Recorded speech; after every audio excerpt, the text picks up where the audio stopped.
नमस्कार। आज आम बना गुजराती मानकर फेमस डिश खमन ढोकला। से आवश्यक सामग्री है 2 कप बेसन ने मु 2 कप बेसन कर आप चाहिए अधिक करेंगे।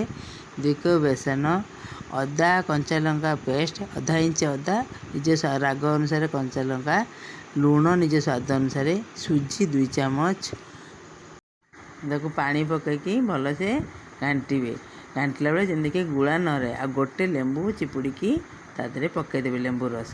तापर आधा चामच खाइबा सोडा, गोटे चामच बेकिंग पाउडर पकईकि फेंटिकी रखिदेवे। चीनी गोटे चामच पकईबे। एपटे इडली कुकर हो कि कड़े हो जेकोसी जगह पानी बसई देथिबे। गोटे साइज 4 कोणिया गोटे बासन नेबे, तादे तेल लगे देथिबे। ताकू प्रीहीट आगुरु कर देथिबे।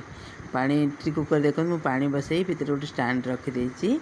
तापर से ओवन जो कंसाटे आप बेटरटा पकईबे से कंसार तेल लगे बसईदेवे।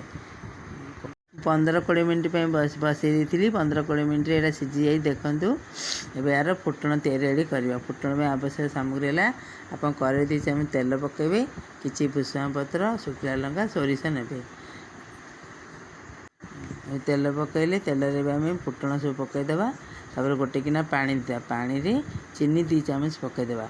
तापर से फुटणटा आणिक आम ढोकला उपरे पकईदेवा।